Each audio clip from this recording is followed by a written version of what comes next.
Bonjour et merci de nous retrouver sur le plateau de TVBA où aujourd'hui nous recevons deux invités. J'ai à mes côtés Céline Guery, elle est directrice éditoriale d'Élus Local, un réseau dont nous allons parler ce matin. Et puis Christelle Morin, élue à la municipalité de Marcheprime, qui est référente du réseau sur la Gironde.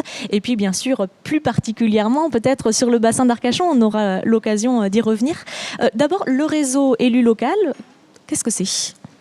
Alors, le réseau élu local est un réseau départemental, donc sur la Gironde, basé sur la Gironde, mais aussi national, qui rassemble toutes les élus en fait de chaque territoire et qui leur permet de se rencontrer et de travailler sur des thématiques de terrain, des thématiques rencontrées, des problématiques peut-être, et puis de bénéficier surtout d'un soutien de ce réseau humain, technique, politique. De formation aussi, je crois. Alors, de formation aussi, le réseau accompagne justement les élus dans le cadre de la formation sur différentes thématiques, la communication, la prise de confiance en soi, la prise de parole en public, l'animation de réunions, voilà. Donc, alors, comment est-ce que vous l'avez découvert ? Pourquoi l'avoir rejoint ? C'est tout récent, hein, ça date du début d'année, là, cette prise de compétences. Effectivement, c'est tout récent et c'est avec grand plaisir que j'ai rejoint ce réseau puisque moi-même, en tant qu'élue, je m'inscris déjà dans une démarche d'échange et de transversalité avec les communes qui nous entourent. Hein. J'ai mis de nombreux dossiers en place et de nombreux services en place dans le cadre d'échanges avec d'autres communes. Donc, moi, ce réseau, je l'ai connu par le biais de rencontres. Et je l'ai rejoint pour justement le promouvoir sur le bassin et finalement inviter de nombreux élus à le rejoindre pour bénéficier de cet accompagnement du réseau que nécessite finalement la fonction d'élu, puisque on a besoin d'être accompagné sur le plan technique et de rencontrer d'autres élus. Je pense qu'il faut savoir passer les barrières du local et de s'ouvrir à d'autres pratiques qu'offre le réseau. Le réseau. Voilà. Le réseau, il est né quand ? Comment ? Pourquoi ? Ça fait beaucoup de questions.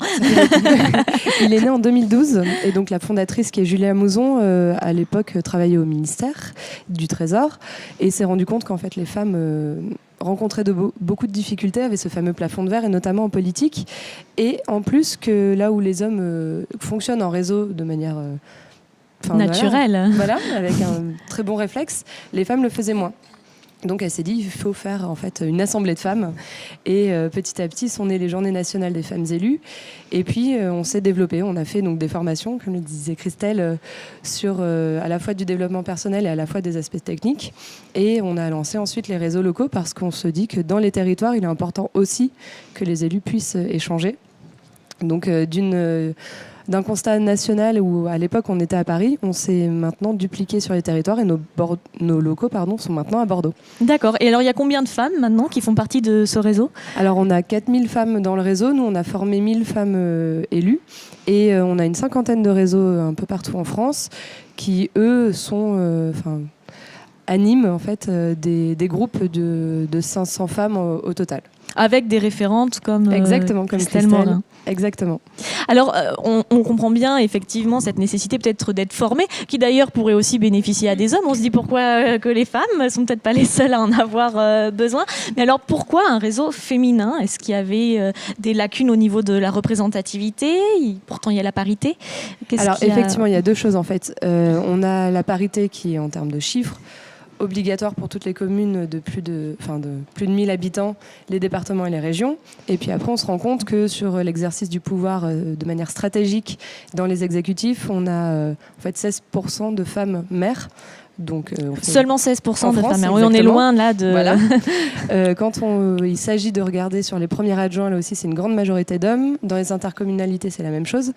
Donc effectivement, les hommes peuvent aussi avoir besoin de formation. Mais on se dit que le réseau pour les femmes, c'est aussi se soutenir, c'est partager les bonnes pratiques. Comme le dit Christelle, c'est pouvoir échanger sur à la fois des thématiques et à la fois sur du savoir-être. Parce que souvent, les femmes sont isolées en politique. Parce que justement... elles sont moins nombreuses. Moins nombreuses. Le quotidien fait que. Donc il est important qu'elles puissent justement avoir des échanges et puis se rencontrer entre elles pour pouvoir avoir de bonnes pratiques qui se partagent finalement.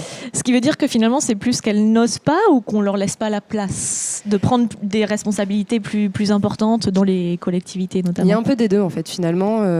Beaucoup de femmes nous disent j'attends qu'on vienne me chercher. Le réflexe de se dire j'y vais est moins ancré parce que l'éducation fait qu'on nous a souvent formés en disant vous ne gênez pas, vous êtes là où on vous attend, etc.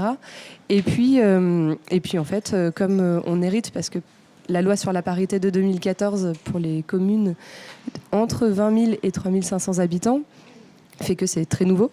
Et que, j'en parlais encore hier soir avec des élus, on nous disait, vous vous rendez compte, en 2014, avoir eu beaucoup de femmes, ça change tout. Donc finalement, il y a une mise en pratique et une habitude qui se fait, mais petit à petit. C'est un constat que vous avez pu aussi remarquer sur le terrain ou pas ? Oui, tout à fait. Mais c'est vrai que ça se répand quand même de plus en plus. Hein. C'est vrai qu'on arrive quand même à faire émerger des initiatives féminines, donc c'est assez finalement encourageant. Mais c'est vrai que souvent la femme ne se sent pas forcément mise en valeur dans le paysage politique. Et c'est le rôle aussi du réseau que de lui donner confiance et finalement d'aller vers les autres et d'aller à la confrontation d'expériences, de s'appuyer sur ce retour d'expérience aussi pour enrichir et nourrir sa politique locale. Voilà. Donc ça permet aussi, dans le cadre des intercommunalités, c'est vrai que les intercos ont des compétences, mais qui ne couvrent pas forcément l'ensemble des domaines. Et nous, on l'a vu en termes de jeunesse, ce maillage permet aussi de mettre en place des services qui ne dépendent pas des compétences intercommunales. Voilà. Mais il faut oser aller vers les autres, il faut oser travailler en réseau, et le réseau élu local, justement, encourage à cela. Voilà. Et alors, vous, en tant qu'élu du bassin d'Arcachon, comment est-ce que vous imaginez votre mission en particulier sur le bassin ? Quels sont les axes prioritaires ou à travailler ? Alors, moi, mon rôle, c'est d'animer justement le réseau sur le bassin, d'inviter toutes les élus à nous rencontrer, à nous rejoindre et nous faire part des problématiques qu'elles rencontrent. Que ce soit justement sur le plan politique, mais sur le plan personnel et positionnement féminin. Et autour de ça, on crée des thématiques et on crée des réunions de rassemblement. Donc que ce soit sur le bassin, mais aussi avec des élus de métropole ou d'autres territoires, parce qu'on a des élus qui viennent de beaucoup plus loin nous rejoindre. L'idée aussi, c'est effectivement de faire remonter ces problématiques à notre gouvernement par le biais des journées nationales qui sont organisées, alors là, plus sur Paris. Et qui on a l'image derrière des dernières. Et qui permettent effectivement de faire remonter, de centraliser les problématiques et de les travailler au niveau du gouvernement, de pouvoir les faire remonter, puisqu'on a des correspondants au niveau du Sénat et de l'Assemblée nationale qui nous accompagnent aussi, qui accompagnent le réseau. Voilà. Donc ça permettra justement de peut-être une meilleure prise de conscience du gouvernement sur des problématiques locales qui ne sont pas toujours traitées. Très bien. Eh bien, écoutez, donc on invite les élus, locales, à rejoindre bien sûr votre réseau, à entrer en contact avec vous, Christelle Mourin, puisque vous êtes la référente sur le secteur. Et puis merci à vous deux d'être venus sur le plateau de TVBA. Merci. Bonne continuation. Merci.